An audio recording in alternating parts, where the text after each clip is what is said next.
whatever. Like, that's more of a them problem than a me problem. You know what I mean? Okay, they're too cool to talk to me. You just go up from that. What do you say?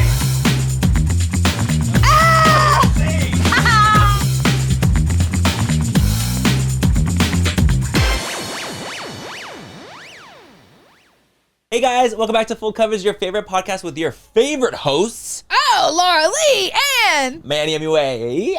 How are you guys doing this gorgeous day? How are you doing? I'm doing great, actually. How are you? Me too. It's episode 2 of the day.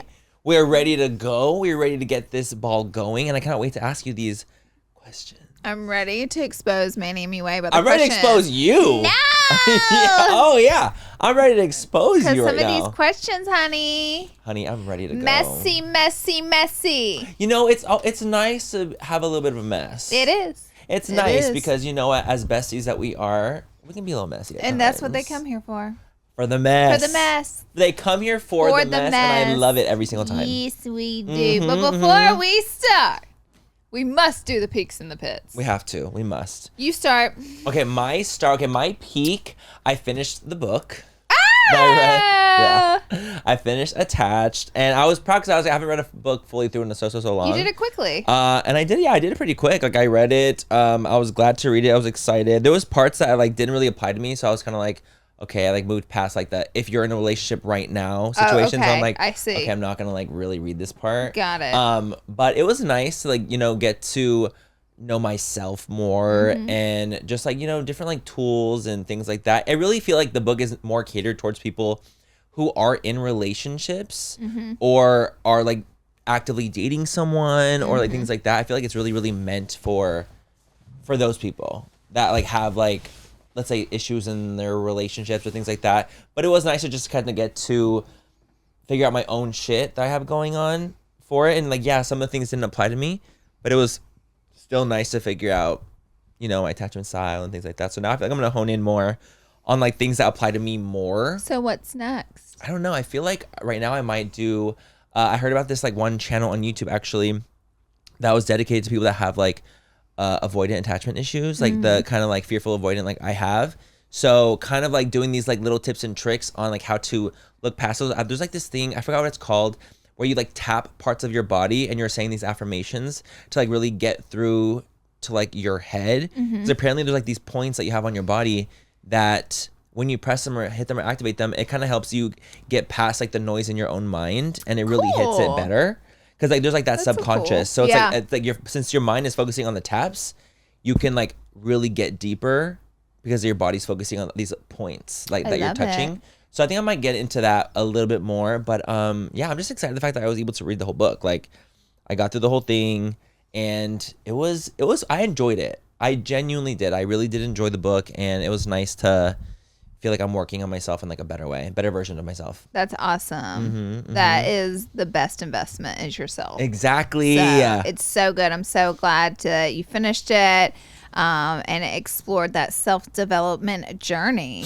Also, a subconscious belief is just something you've told yourself over and over and over and over and over again. So we can do that the exact same way by saying good things about ourselves over and over and over again. And it creates a subconscious belief, and we'll really believe those things deep, deep down, and we'll act upon those things. Exactly. That's what I'm going for. So it's really cool. They also do breathing exercises. So you can do breathing exercises for your affirmations. So you'll do certain breath work while you're saying the affirmations. And let's say, the next time you're going to go in a big meeting or get out of your comfort zone or go on stage, whatever it may be to get you out of your comfort zone, you can start that same breathing pattern.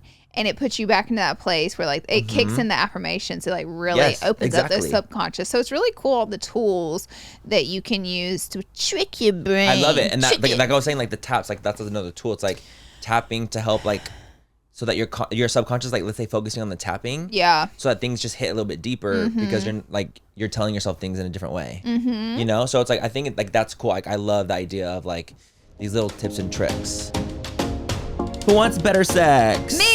Hell yeah. The best way to get started is go to adamandeve.com right now. So you got a bachelorette party coming up. You want to spice it up in the bedroom. Great gifts. Maybe you want to give a gift. Maybe you want some new lingerie. Look no further. Go to Adam and Eve. That's 50% off one item plus free shipping with rush processing. All you have to do is enter the code FOOL at checkout. That's FOOL, FOOL, at adamandeve.com. This is an exclusive offer specific to this podcast, so be sure to use the code FOOL to get 50% off almost any item plus free shipping and get it fast with rush processing. Code FOOL. Yeah, they work. They're so effective. Also, one of my absolute favorite ones is smiling. And anytime you're in a bad mood or you're just tired or you don't want to be there or whatever it may be, if you really don't want to smile, that's the time to smile because it psychologically tricks your brain into thinking you're happy. So a lot of times when I'm suffering in yoga or I'm in a pose where I'm in an extreme amount of pain, I will literally look at myself in the mirror and start smiling at myself, and suddenly I'm in a much better state and I can handle it so much better. I was at a car wash and the guy was like in the worst fucking mood ever. Like he wasn't having it. And I so bad wanted to be like, I don't know what's happening in your day. Smile. But if you smile right now, it's going to turn your day around, sir. He would have been like, get the fuck out of my face. Yeah, definitely. So I didn't tell him to smile, but I wanted to because I was like, it will literally radically change your day. And it's just muscle memory of smiling. So it's very tricky. But I didn't tell him to smile. But my pit. Let's start my pit. Hell yeah. So this is a very specific thing because I do hot yoga and yoga a lot. So like I have my specifics about it. Yoga is supposed to be when you're in there. You do not speak. Right. You do not talk. Even if you're picking up your water, you shouldn't be doing that while we're in a posture because the ice and all makes noises. And if you take the classes a lot, I'm in like 2.5 years now. If you take them a lot, you know these etiquette things. You know, you kind of know, you get it. Like the people that roll up their mats and leave whenever we're in Padahastasana, where you're like meditating at the very end and just laying there, supposed to be silent. It's like if you're not supposed to do that. Right. So there's this guy in my freaking class last week. And he was an animal. He wasn't even human. He was an animal. First of all, he had his mat set down. I set my mat down right beside his, but he was not in the room when I set my mat down.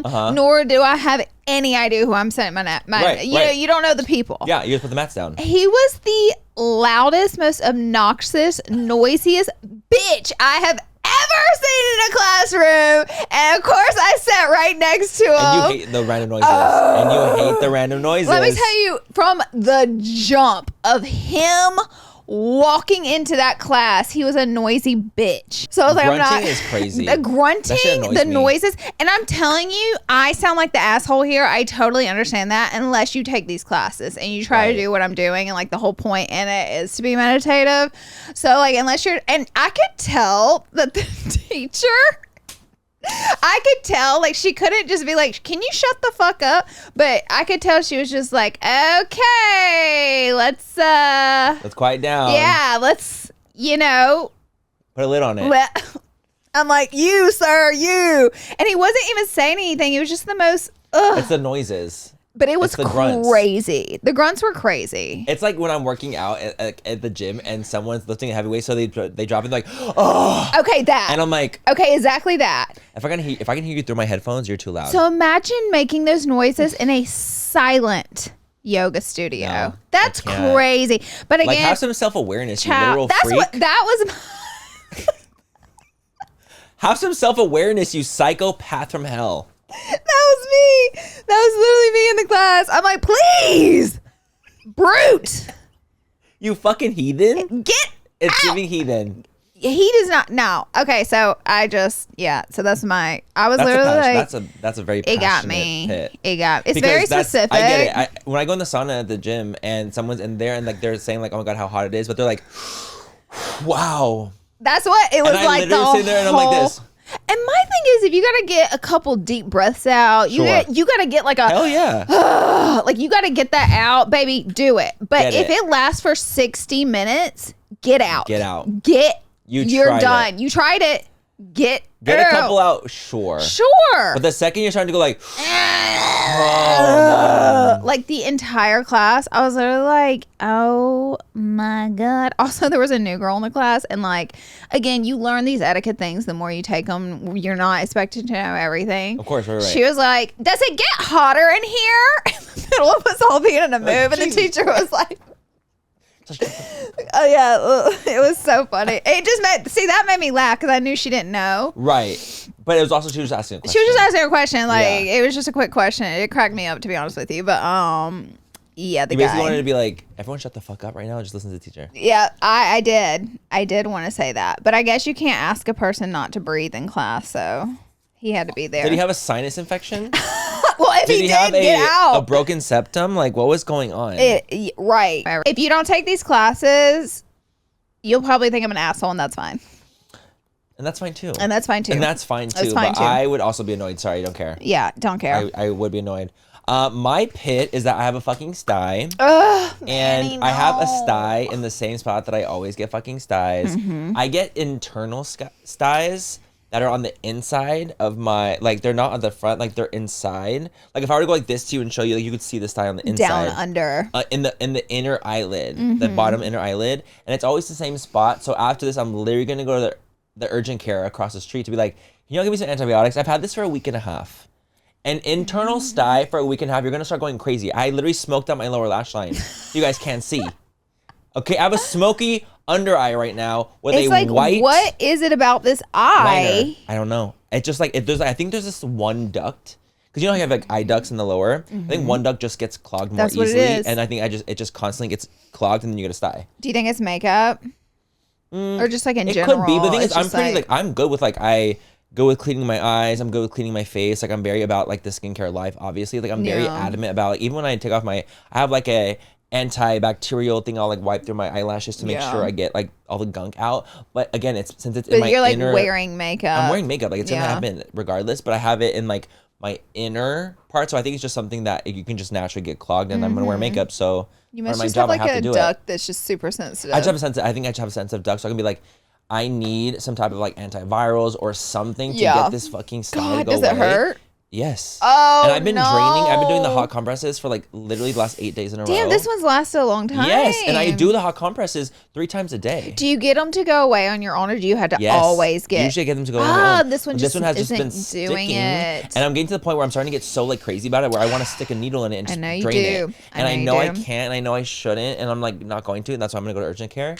But I'm getting to that point where I'm like, I'm going to start going fucking crazy if this doesn't let up. It's a sty and it's pissing me off. And it's just like a literal, like when you look at me straight on, there's like just like a little bump like at one spot, and it's making me go insane. That's how my rash was doing me. Like you want to go crazy. You saw how crazy I was going on the podcast. Like going off because no matter what I did, and you remember I was like, I've tried this, and it just would it won't quit. Not quit, and it will make you crazy. I'm at the crazy point. You're there. I'm now that I'm almost 2 weeks into the same fucking internal sty, I'm getting crazy because usually I have like at home remedy like sty stuff, obviously, because I get them like every couple months. But because it's an internal one, they don't really help with that. Like those are more for like external styes, like that are like the lash line or something.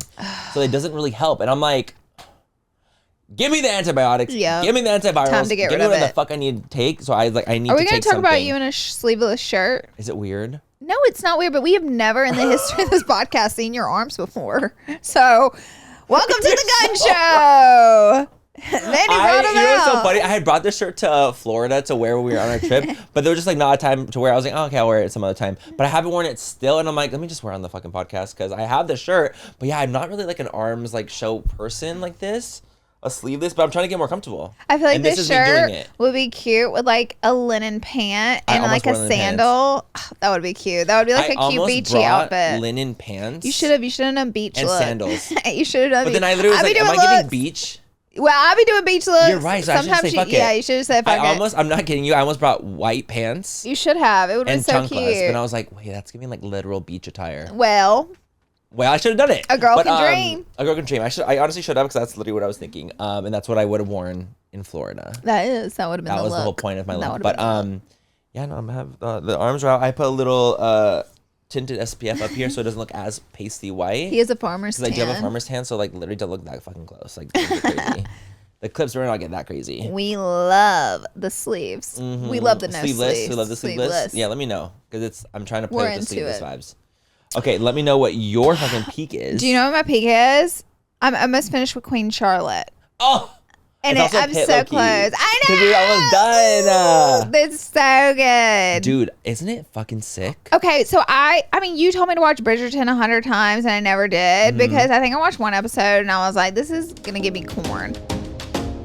Who wants better sex? Me. Hell yeah. And who wants to start having better sex immediately? Me. Us, all of us. Do you guys. The best way to get started is go to adamandeve.com right now. Adam and Eve is offering 50% off just about any item, plus free shipping, which includes rush processing. So you got a bachelorette party coming up. You want to spice it up in the bedroom. Great gifts. Maybe you want to give a gift. Maybe you want some new lingerie. Look no further. Go to Adam and Eve. That's 50% off one item, plus free shipping with rush processing. Plus, you guys, they actually ship to you in discreet packaging. Ooh. So if you're kind of like I don't want to show that I'm getting something from a little sexy store, they will literally have you covered for that as well. All you have to do is enter the code FOOL at checkout. That's FOOL, FOOL, at adamandeve.com. This is an exclusive offer specific to this podcast, so be sure to use the code FOOL to get 50% off almost any item plus free shipping and get it fast with rush processing. Code FOOL.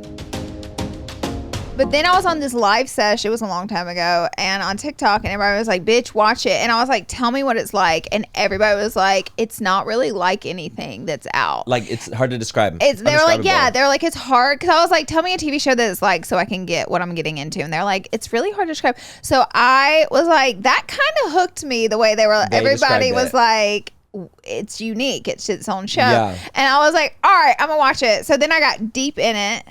And I'm in the trenches. It's literally like old school Gossip Girl. It's old school Gossip Girl. In a weird way. That's what it reminds me of. It's a Gossip Girl, but like in such a... It's like a little elevated just because Gossip Girl was filmed 8-10 years ago. And then this is updated. So I love it. And then they have Queen Charlotte. Her backstory is a spinoff. So I watched that. And it's so good. It's so freaking good. Nothing like a good TV show. No, and honestly, like June is coming out with like good shows coming up. Like...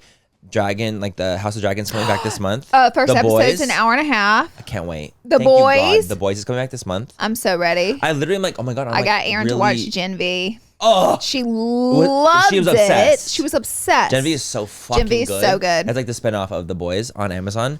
There really is nothing like a show. Like I can go on and on about shows and movies. Like I love. Nothing like a good show. To detach and go into a fucking show, into a fucking movie or something. Right. That's good. Queen Charlotte's fire. George is so fine to me, the young George.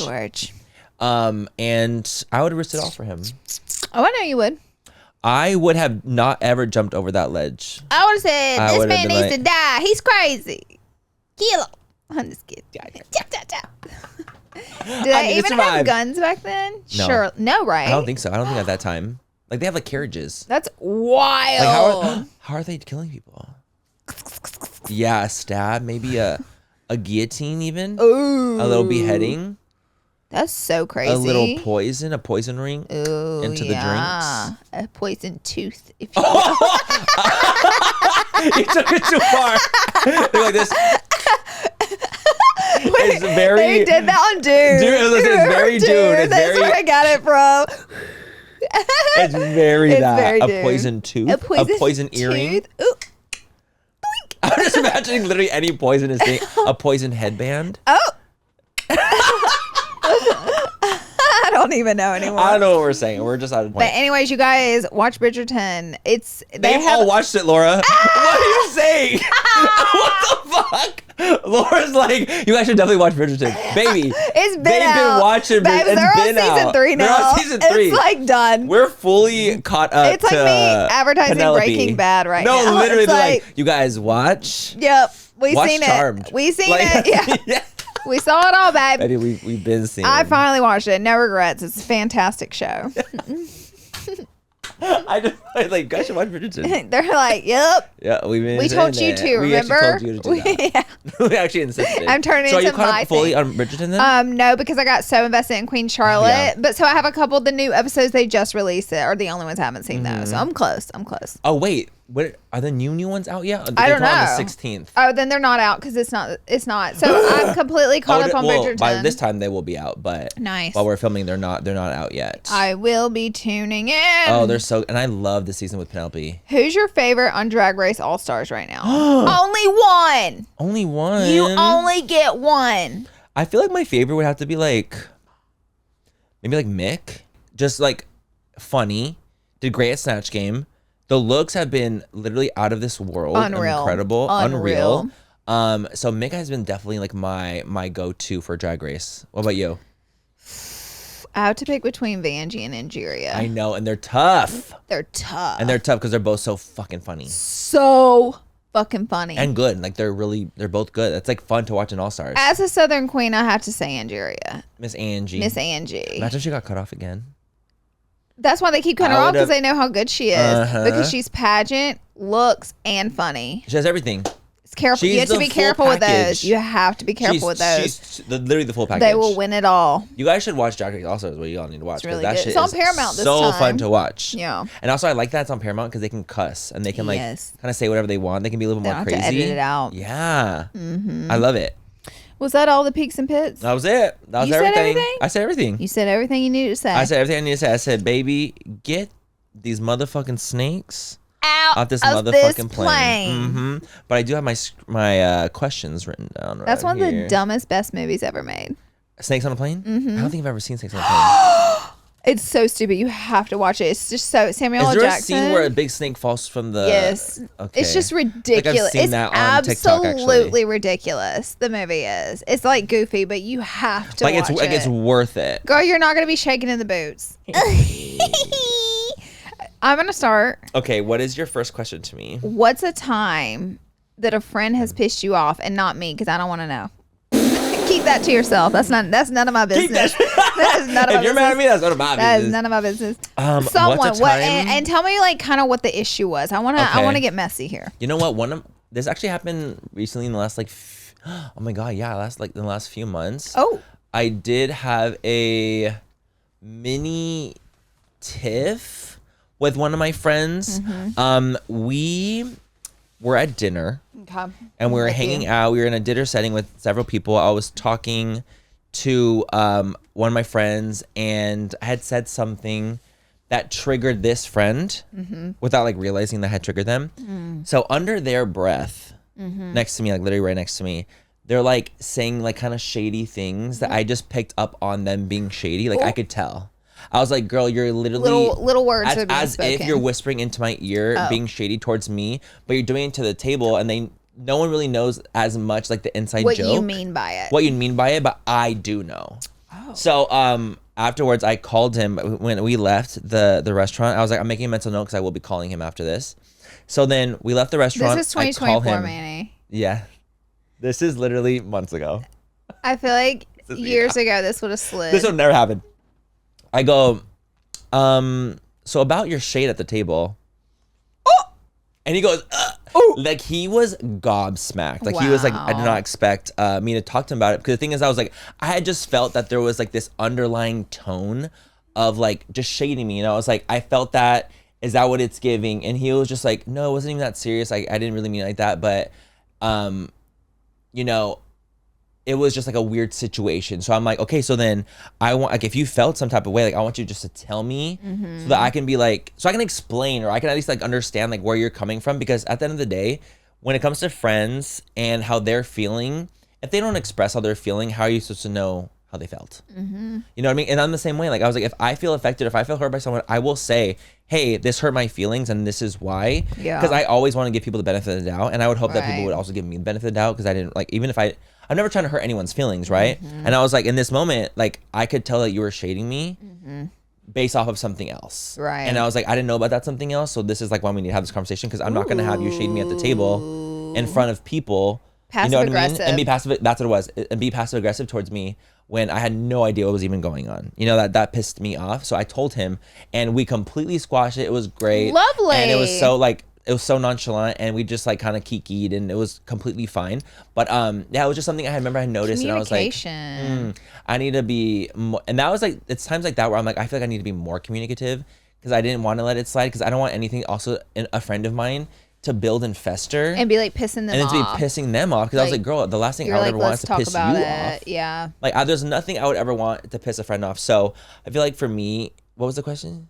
It was like, was something a friend did to piss you off? Yeah, so like that pissed me off, but I feel like it's really more so about open communication and making sure that like I am an open ear and being receptive as well. I feel like I'm actually a very receptive person to not criticism, but like you are. I am so like, good. If I feel like something, I definitely feel like it's safe. You're not going to explode on me and not talk to me for 2 days, but I have to bring something up, you know? 100%. Like I'm very much a receptive person like that. I am not so full of myself to think I'm fucking perfect. Like I love to know like if things are awry in some capacity because I like to fix them. Like I want to make sure that everything is good. So I'm very much an open ear, especially if someone comes at me from an open place. Yeah. I'm like, babe, I was like, absolutely. Like, please, like, let's have this conversation. I don't want anyone to ever be like passive aggressive with me. Right. To be like, bitch. Yeah. Because then at that point, then now I'm mad. Yeah. And I'm mad because you were technically mad internally, but didn't say anything. And that's a communication error. Yeah. Right there. And it's more of there was a miscommunication and we communicated it. So that's something that will piss me off is like if people try to underlyingly shade me or be passive aggressive towards me. That's like a big annoyance for me. That's a good one. All right, Laura, are you ready for yours? I guess so. Okay, so this was like a random question, but I was curious. Has there ever been a time or an experience or like a place that you were at where you felt like you weren't enough or that you felt like almost inadequate and like didn't deserve to be there in some capacity?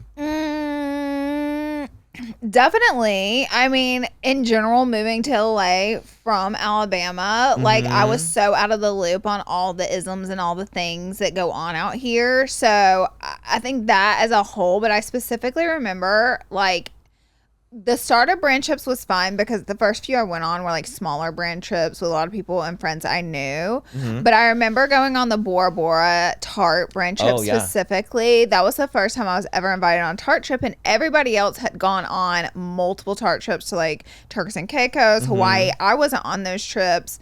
And Tart had just invited me to Bora Bora. So this is my first ever Tart trip, and like everybody's already in their cliques. The only people I really was close with was like Kristen Patrick, and I was getting to know you. Yeah, yeah. We were definitely I think friends. I also not gone on a trip with I think you'd gone to Hawaii. Oh, was I think it you before? did their Hawaii trip. Okay, yeah. got it. Got it. That was before. So this was my first ever, and this was also one of their biggest trips they had ever done. So it was just like so many influencers. Everybody's in a clique. International too. Oh yeah, it was like massive, and I don't know if I felt less than, but I definitely kind of felt out of place. But it was fine because at the end of the day, like I'm definitely I'm not a person that would shy away from an opportunity. Totally, just because you didn't know someone. Exactly. Like that's not me. It's never going to be me. I'll quickly get to know someone. I have no issue with that. And so I did. And I will say like I saw a lot of people for how messy they are on that trip. And then I saw a lot of people for how wonderful and great they are on that trip.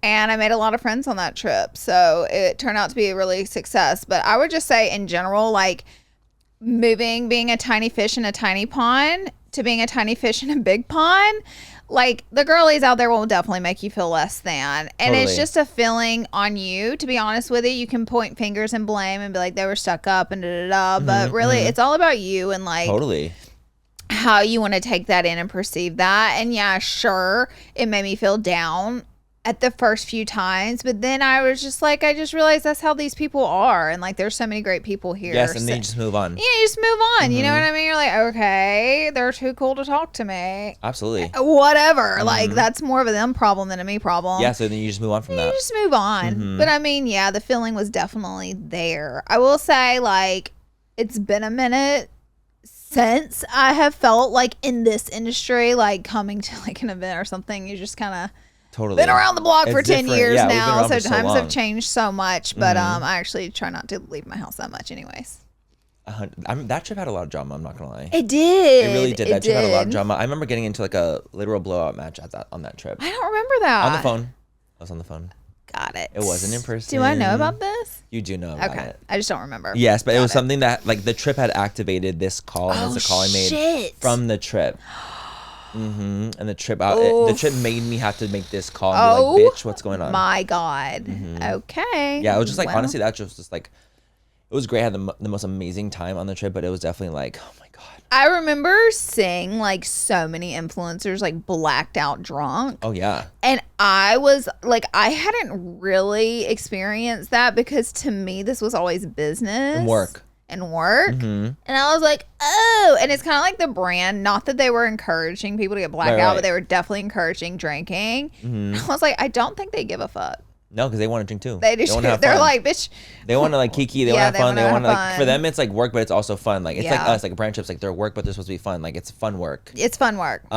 You know, for like one of the perks of the job. Like, it's fun work, but it's work nonetheless. Do you know that I've never been drunk at a beauty event before? You're kidding. Never. Not drunk, but what about like tipsy and buzzed? No.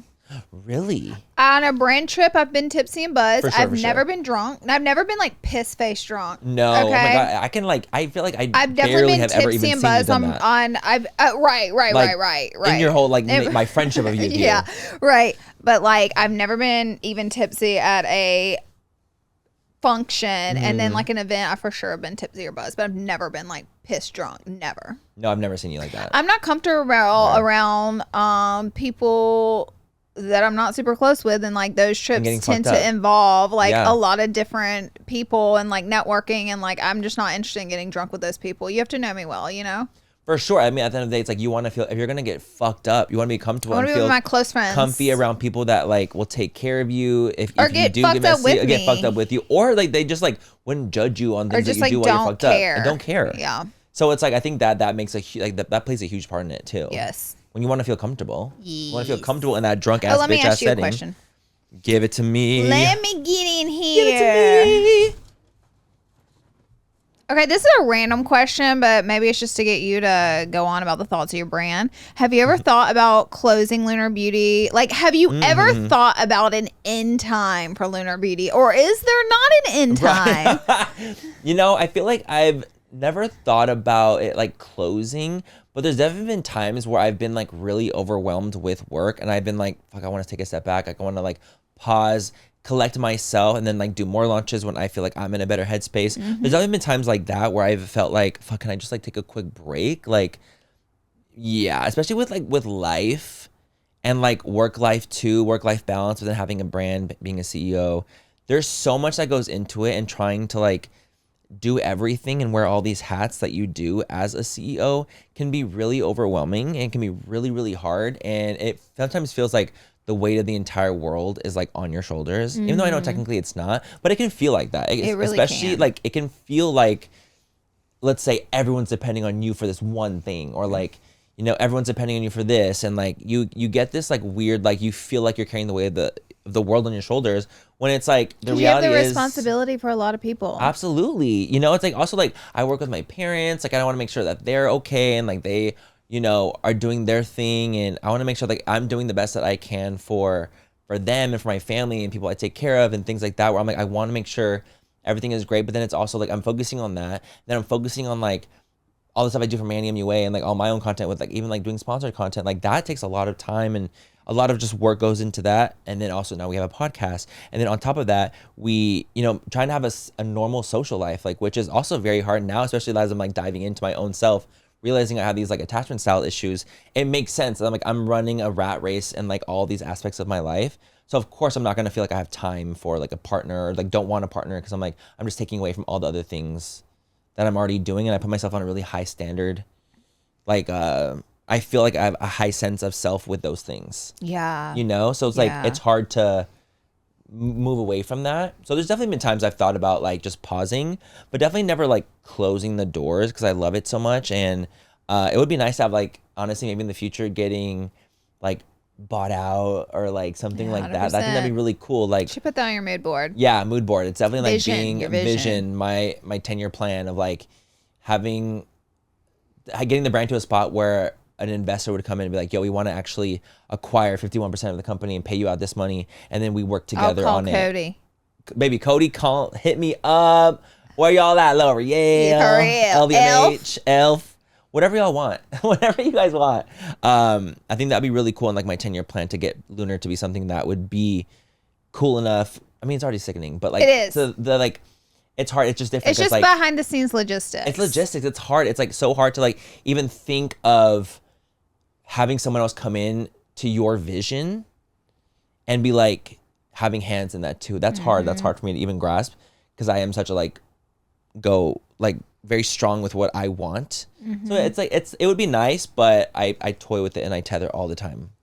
I do too. I would definitely love, and all my self-help books are like, okay, but if you take every single doubt and fear and like, oh, that's unrealistic. Now ask yourself, what do you really want? Like the biggest thing you've ever want. And it's like, yeah, like I would love for like Cody to come in and take 51% of minimum and like, you know, turn it into something amazing. You know what I mean? More amazing. You're right. Because there's so much on my vision board that I want to do with it. We just literally can't afford to do it yet. But one day. But that's why it's 100%. On the vision board, you know? Yeah, and that's how it works. And like usually just like as like a smaller brand, that's just how it is. You know how sickening it would be to come out with a foundation range for me, or like concealer range or something like that. Like, but that's such a big goal with such a big capital that like that's not something I can do like right now. What I can do is things that like I can do. Yeah. You know what I mean? But like maybe with like a huge like backer behind me like that can spend money for a 45 shade range, things would be different. But I don't have that right now. So it's like that's in the vision board for it. I love that. So that would be mine. Sometimes I want to pause though. I ain't gonna lie. Sometimes I'm like, bitch, I'm tired. Just like give me like 3 months Give me of it. 3 months. Give me and 3 then months. We'll be back. 3 months of no approvals. And then just making chilling. content only, just being an influencer for 3 months. Yeah. Oh, yeah.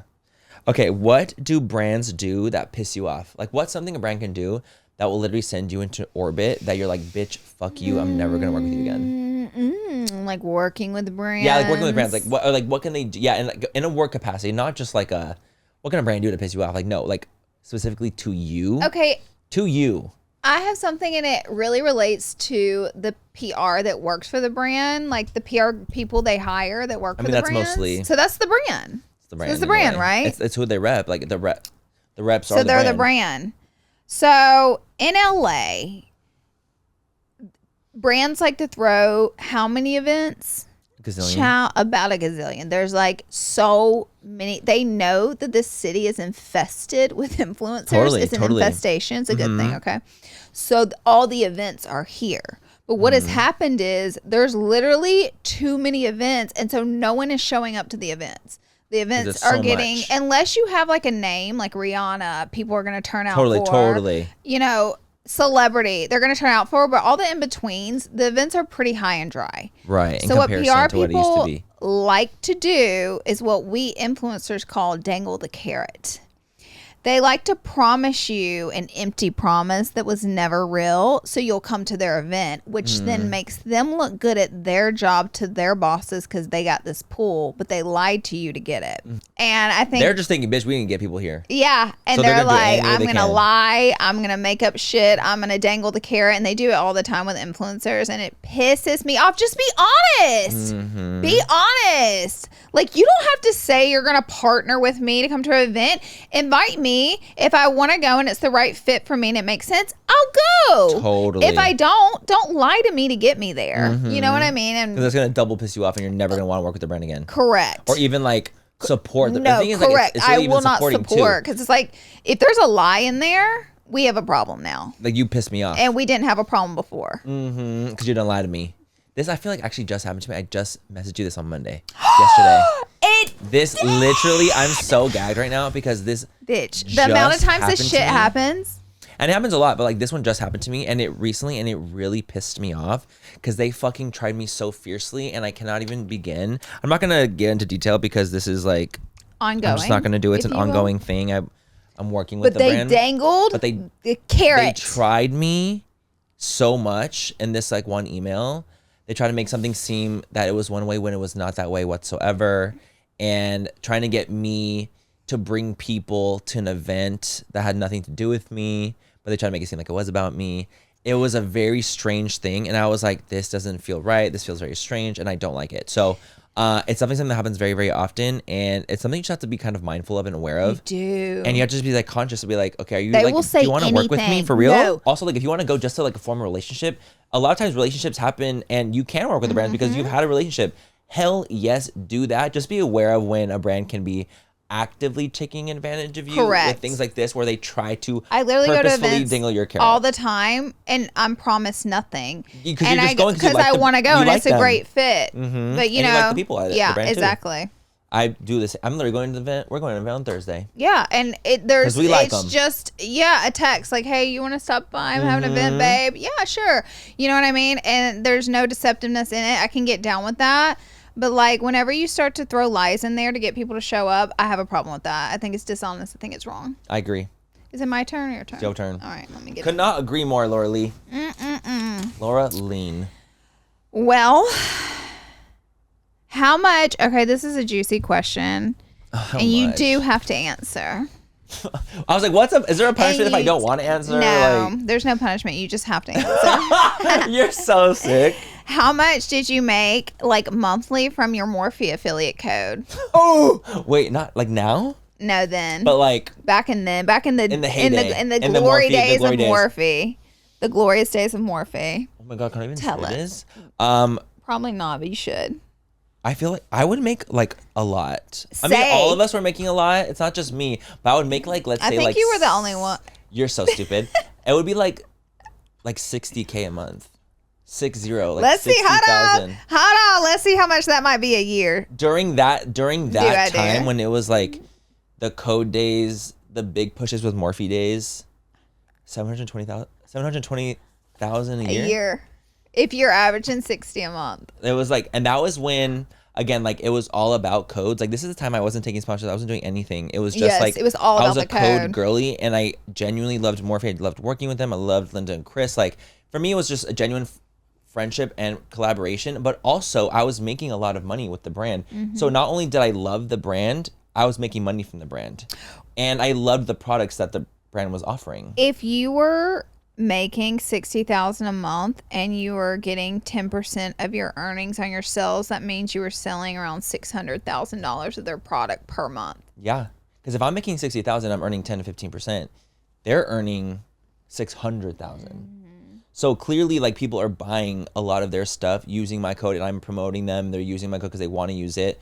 So this is a time where like Morphe was like kind of like the biggest brand in the beauty space. They at the were. time. They definitely. And they were making ABH crazy was money. the biggest back then, but That's true. really, Yeah. like with relevancy, I would say it was Morphe. Morphe was like so. The thing is, imagine if me singularly as an influencer is making, let's say 60K a month. Imagine all the influencers at the time that were also promoting Morphe, how much money they were getting, plus how much money Morphe was making. They're making multi millions a month. A month. Because baby, I know your code was hitting too. And then what happened? They sold the company. I know your at- code was hitting too. Oh, what code? I don't remember. Baby, I know your code was hitting. man. Baby, I know Miss Jacqueline Hill's code was hitting. I know James James's code was hitting. Charles. Baby, all the codes out there, they were The codes fierce. were coding. The codes were coding, and that honestly, I'm grateful because that code is what helped me buy my first home.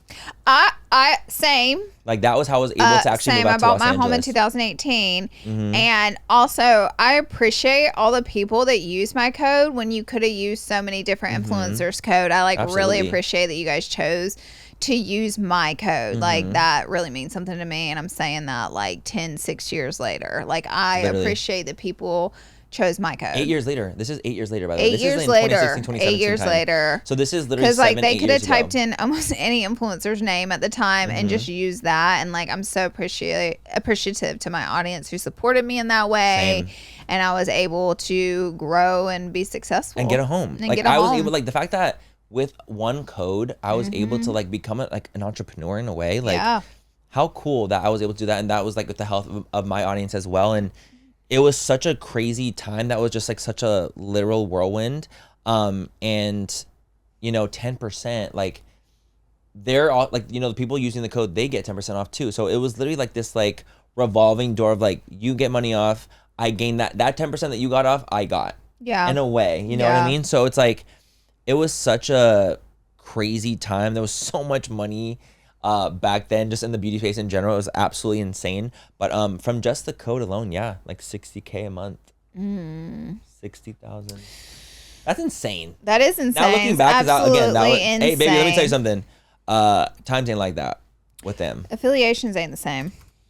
Oh no. No. It's like eons and worlds apart now with codes and whatnot. Okay. What is a situation in your professional working life that you feel like you could have handled way better? In my working life? One life. Just immediately comes to mind, like, no matter what, like the whammo, like, it's just like the elephant sitting in the room is my apology video. The elephant on your chest? Literally on my chest, like, chest? the undeniable regret. Like, I mean, when people are like, do you regret that? I'm like, what the fuck do you think? What do you think? Of course I regret it. So much happened in such a very short period of time for a career that I had built for so many years. Mm-hmm. And my mental state was in a very poor, dark position, and I had no business putting out any statement, filming anything, doing anything on camera at all. And I did, due to my stress. It was literal, almost hallucinations at this point. Literally delusion. And the state that I was in was just so bad. And so, yeah, that's like a huge, huge regret. But I can't go back. Totally. You can only move onward and up. Yeah. And I have. I mean, it's been 7 years since we were canceled. It's been a long, long time. Oh my God, it's been 6 years. I mean, look at my track record of decisions I've made after that. And I think, like, I put my money where my mouth is. 100%. You know what I said? Whenever... 100%. After all that, I came back online after like 2 or 3 months of being off, and I did put out a short statement. And I was basically like, I'm going to do better. I'm going to be better. No more of this drama. Like, I'm done. I'm sorry. And that's what I've proven these past 6 years. I feel like I've done exactly what I said I was going to do. 100%. I detached from the areas that were causing problems in my life. I started minding my business. I stopped sharing so much. I made wiser decisions with everything I was putting out and choosing to do. I wanted to be a better role model for people. I wanted to be just a better person in general. And I have spent the past 6 years doing those things, so I can only forgive myself for my decision too. Maybe at this point it's like forgiven. Yeah. I hope that you've forgiven yourself for that, because I feel like it's definitely like you've shown above and beyond growth with yourself and change and just for the better. Yeah. So I feel like, when life literally punches you in the gut and you're on the ground and you hit that bottom place, you can only go up from there. Yeah. And I feel like you've just gone on and put up. Well, thank you. I appreciate that. That's my humble opinion. It was a time to be alive. What a time. What a time to be alive. Beauty space was, but do you know what's so funny?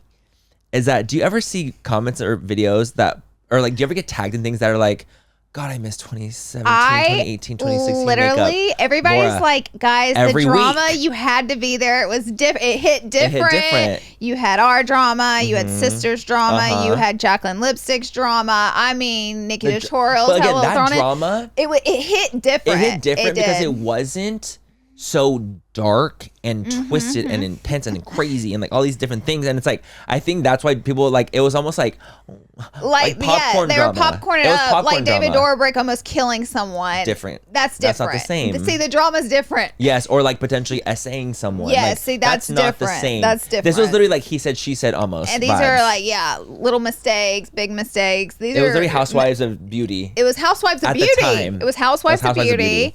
And you picked your side. And that's what it was. That's what it was. And that's what drama was. Like, what character do you hate? What character? Which person do you hate? Are you obsessed with? Yes. Yep. That's what it was. But the problem was that it was our life. That was the problem. We were on a show. That really was the problem. Is that it wasn't a TV show. It was our fucking lives. Yeah. Oh, good question. What do you hate about influencing? Like if there was go right in. And I know it's like taboo because influencing is like one of the best jobs in the world and you get paid so high for it, but like it's taboo to say you don't like something about influencing. It is. So I'm gonna ask you to speak on it. Oh, great. Thank you, Laura.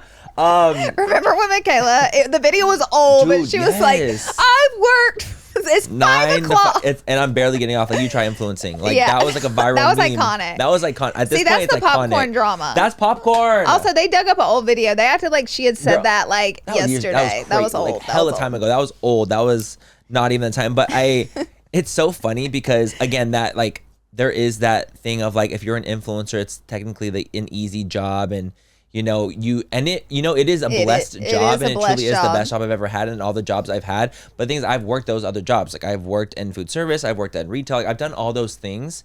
So this is like my favorite job that I've had in comparison. I think the part that is hard as being an influencer for me is finding when I can be off, and finding in time internally where I can just feel like I'm just being myself and not like I'm on, or that I'm hyper aware of my surroundings, or I feel like what's going on. Also, I think I'm a little traumatized from being in drama for so long that in public settings, I'm so hyper aware of how I'm coming across. I'm so hyper aware of what people are, if they're looking at me, if they're saying something about me, if they're clocking me.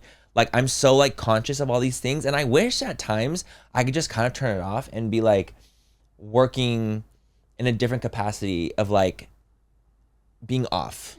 Like, because there's times I don't feel like I get to be off. Like, even like last time I went out over the weekend just for fun with friends, and I was telling a friend of mine, he was like, girl, I see like all these guys be looking at you, and I was like, are they looking at me because they're interested, or are they looking at me because they know I'm Manny away?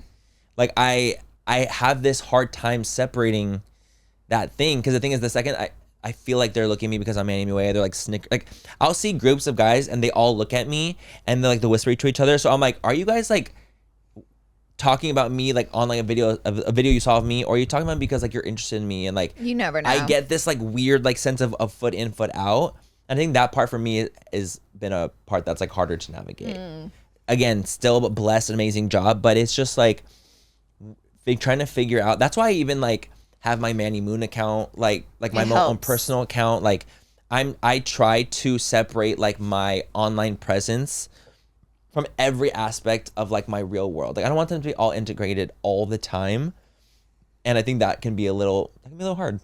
That's why I was also saying like it hurt so bad whenever we got For Real canceled, because it was our whole lives were kind of wrapped in it, and we didn't really have many avenues that weren't a part of influencing. And I feel like we really learned our lesson in that, and learned like that we have to separate it, and there's got to be a much bigger life that's private behind influencing, because like the part you go, it's fun for everybody with popcorn, but then it's our life. So you're like, my whole life just got blown up. Like, that was my whole world. If the same thing were to happen today, I have such a big life outside of influencing that I keep private that I didn't before, that I could go to, and like back then you're like left with nothing. Absolutely. And the thing is, like, it would sting and it'd be horrible, and it was something I'd never want to happen again. Like, but influencing's still a huge part of my life, but it's not all of my life. Same. It would just be different. I feel like I have other avenues of life that I can enjoy now, whereas like at the time I didn't feel like I did. Like, I was like, I feel like being Manny Way was my whole life. Like,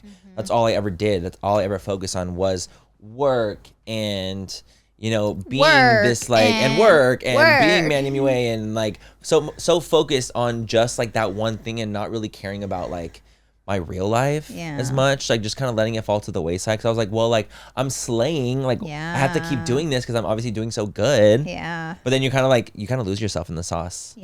You do, especially in the beginning. Like, it's really easy to kind of lose yourself in it, and then you need like something to like snap out of it, bitch. You still have to like live. You still gotta live. You have to be a normal ass bitch too. Live your own life. Yes, you have to live your own life. It's a very fascinating, strange thing, but it's the truth. The balance. It's a balance, and that's hard. That's for me. That's like one of the hardest things, is like finding a balance that I can feel like proud of or happy of, and I'm like, well, I just feel balanced. My question. Have you ever taken a sponsorship just for the money?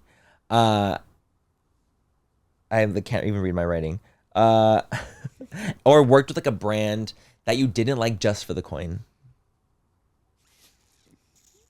I would never do that.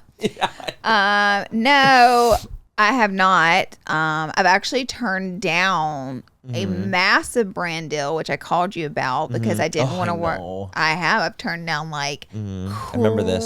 Crazy amounts like, of money. Bitch. Money that I could put into my brand and do a mega big launch. I had to say, no, and know my value and worth. And it wasn't the amount of money that was the problem. It was the brand. And I was like, I can't do it. Like, I can't do that. So I'm sorry. So I've actually turned down hundreds and hundreds of thousands of dollars because I didn't want to work with a brand. So it's actually the opposite. But I will say I have gotten into bed with brands, and then you get in there with them and you think they're the greatest thing in the world. And it's like never meet your idols. It's the same way with brands, because sometimes you can be so excited working with a brand on a project and you learn that they don't give a shit about you, and they want you to do it their way and not your way, and like and they don't give a fuck about aren't you. They great give a fuck to about work your with. numbers. Yeah, they don't give a fuck about you. They give a fuck about your numbers. They don't care about your connection with the brand. And then you work with some of the best fucking brands ever that you want to work with a million times over because they're the best. And then you work with some, they're just awful behind the scenes and they have no idea what's going on. They have no idea what they're asking for. How do you even structure structure a work, like, or even like my least favorite thing is when they try to work with me in like, let's say a paid capacity, they want me to do something sponsored, and I'm like, okay, this is my idea, I would love to do this. This is something I really like to do, and they're like, no, let's do it this way instead. How about you make a commercial that no one's gonna watch? Literally. How about you say these talking points about our formula that no one understands or cares about? No one cares about your formula. No one cares about that ingredient that not one human on earth has heard about before. No one cares. They want to see if it works or not. They want to see results. They want to see if it works. They want to know what the influencer they loves about the product. Yes. Like, and that's the thing is, like, I feel like if I'm working with a brand, like, I obviously will only take deals of like brands and things that I like. But then you're doing like, let's say what's it called when you like basically fill out what you're planning on doing with the sponsorship thing, and then they're like, we want actually to do it our way, and I'm like, you guys, what's the point of working with me then? Yeah. If you're gonna try to like say silence my isms, silence who I am as a creator, then why work with me? Yeah. You know what you're getting into with me as Manny MUA. Like I was like, I want to say things I want to say. I was like, you guys aren't letting me say the F slur. How could you guys not? It's Pride Month. How could you not let that be my opening statement? You guys, I can't How say, dare hey. you? I can't say that. No, I'm being silent. That's Manny's argument. No, but I don't kidding. Like. We're just kidding. But no, I would say 95% of the brands I work with all year long are just above and beyond. They're fantastic. Yeah. We work together multiple times. It was a great experience. And then every now and again, you'll run into the one you're like, oh, that was hard. No, I literally, you guys, me and Laura will have literally deep dives. Venting calls about sometimes when we work with, I was like, Laura, I can't do it. They're trying me so fiercely. What am I supposed to do? And we will have literal, thank God I have you, because I would go fucking crazy. Like, I don't know what I would do in some of these situations. Like, literally, even Monday. Yeah. Like, literally, what had happened on Monday, I was like, girl. They're trying me. They're trying me. What am I going to do? Yep. So it really is about standing your ground, truly, too. Like, you just have to be able to be like, knowing your value and knowing your value, too. standing your ground, be like, yo, like, I want to do things the way I want to do it because I've been a creator for this long. Like, I know what resonates in comparison to be like this sponsored ass commercial. Like, girl, let me live. Let me live. Yep. I couldn't agree more with you. Okay, my last question. Give it to me. My last cue. Okay. I want to know, is there something that you have never told the audience, anyone publicly, on social media in general? Have you ever not said something, and what is it? And I want you to tell it. What's something that you haven't told? I've not told a lot. Oh, I'm sure. That I won't tell. And I will continue not to tell. Let me think about that. There's definitely something I could tell, like a story or something like I need to remember. I remember back, this was eons ago, like this maybe, I think this was like in 2017 or 16. Like damn. this is a long time ago. Okay? Yeah.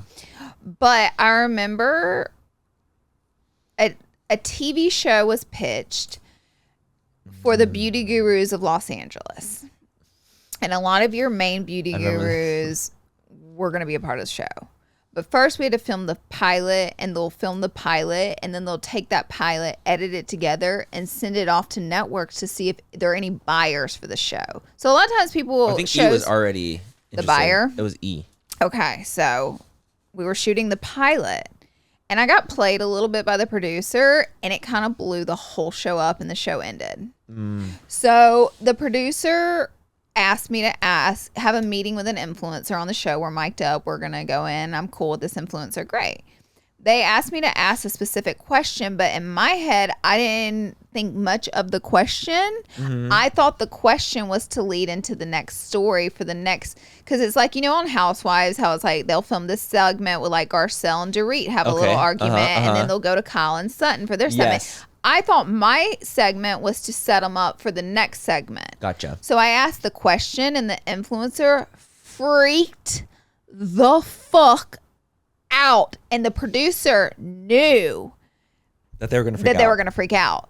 And I didn't know that there was an issue between the two influencers, and there was a big one. And I asked the question, freaks out.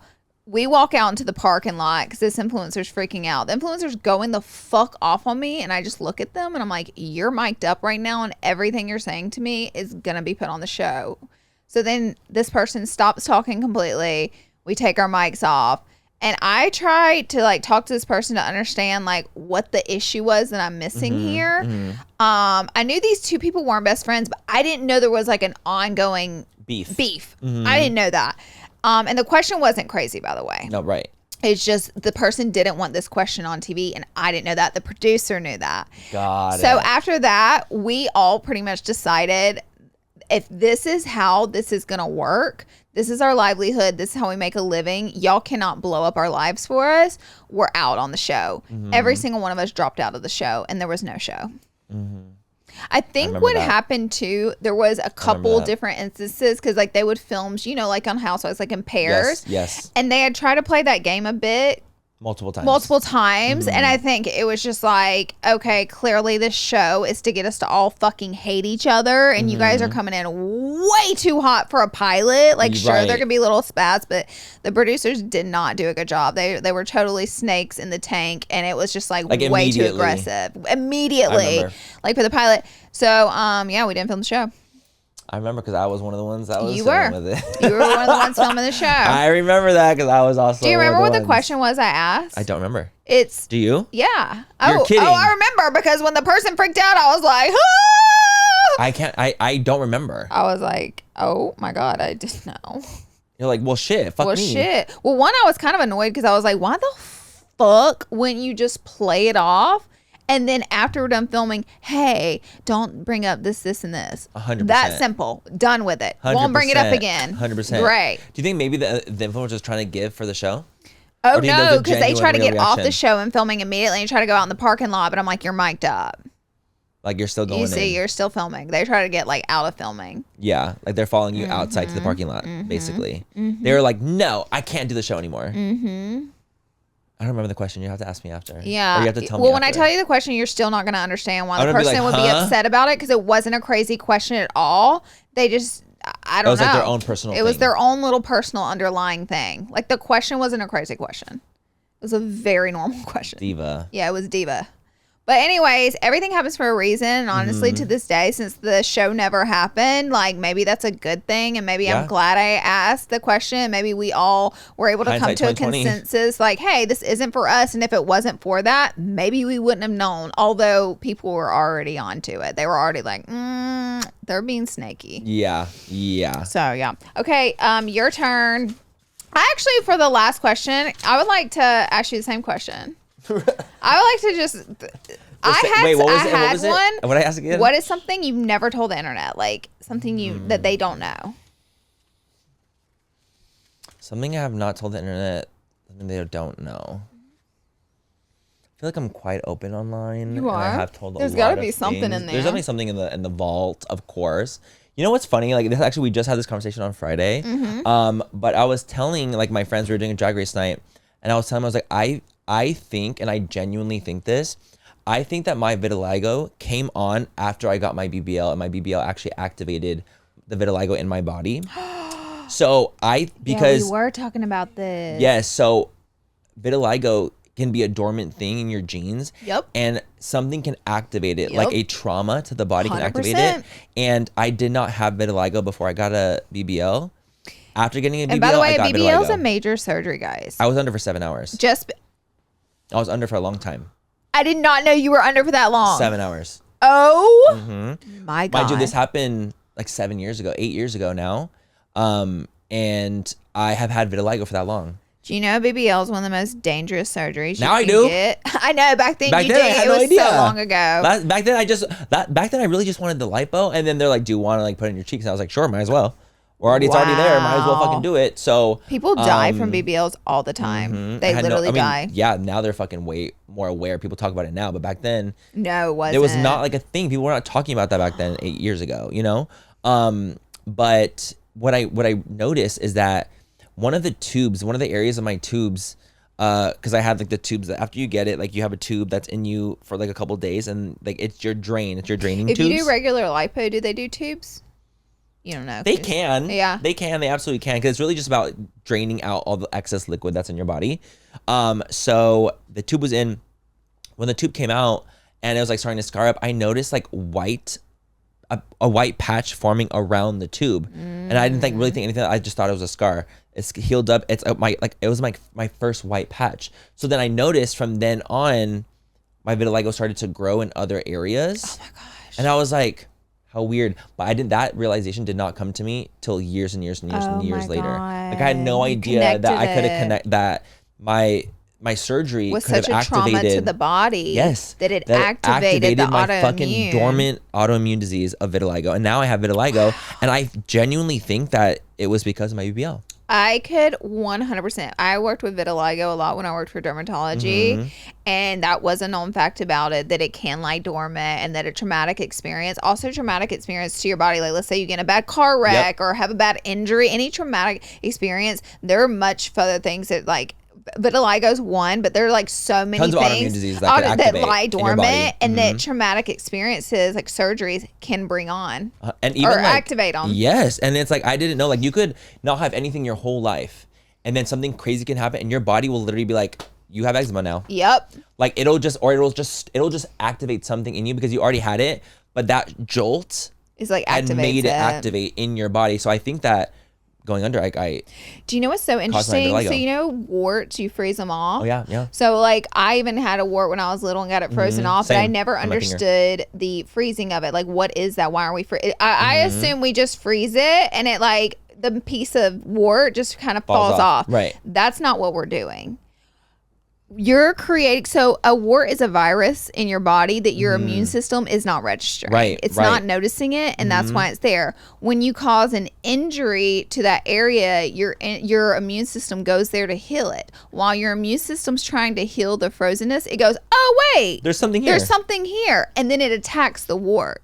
So basically you're trying to cause an injury to the virus, the wart, to activate your immune system that's not registering something. How crazy is that? That's insane. The body's insane. It's insane. It's insane. I remember when I got my wart frozen off, I had it in my finger. Like it was like on the side of my finger, and it was like kind of going underneath my nail. When they warts froze love that area. That wart, because they had to freeze it for so long to get to the depth of like that wart. I was little. I was bawling my eyes out. I literally felt like they had put a flamethrower. It feels like fire to my thumb. It feels like fire. I never have felt any pain like that, like in my whole life. I don't think. Yep. It was crazy. Guess who filled up the nitrogen tank every morning? That was you. Called the nitrogen pops or the kisses. Making the kids cry. Yeah, I'd be like, oh, here we go. They also freeze like pre-cancers is what we use it for mostly. It's freezing them. But it's all very interesting to me. Oh, it's fascinating. It reminds me of like when I was in health science in school. Yeah. But yeah, that was just like a thing I've never talked about. I never talked about where I think that my vitiligo was started from activated. My surgery. Yeah. 'Cause I didn't have it before. Yep. And now it makes so much sense though. It really and now does. It really makes a lot of sense. So if you think about getting BBL, calm down because you might get vitiligo with it. Or you could die. It's so true. Oh my god. Many of them know someone that died or like. I know. Okay, it's horrible. Like literally, horrible. you can die from BBL. So. It's literally horrible. You have to be really careful. Yeah. Anyways, that's it for this episode of Full Coverage. Me too. I found out some new things. I know, me too. A little bit of tea. Yeah. A little tea, a little drums. Yeah, a little drums, a little tea. You know. But anyways, thank you guys for watching. Be sure and leave a comment. Leave it. Yeah. Well, wait, should we do an emoji? We should definitely wait. Let me look at my emojis. I want Wait, look at your emoji. pick Pick a an good emoji. I feel one. like they have left emojis before, and they were. Baby, let me tell you something. We saw those emojis. I want to pick an emoji. We saw and we fucking see you, bitches. That like doesn't get a lot of love and doesn't get a lot of use. Like a sweet, kind emoji. Do the Oh my god, what about the robot? The robot face. The robot. Love. Do the gray. It's a gray robot. Please put robots. No one uses the robot. They don't. They don't. Also, there's a set of lungs, which I feel like is weird. So let's do the robot. Let's do the robot. I think the robot is very, very fair. Or just tried me. I did. The robot is lovely, I feel. I feel that it is lovely. That's the tea.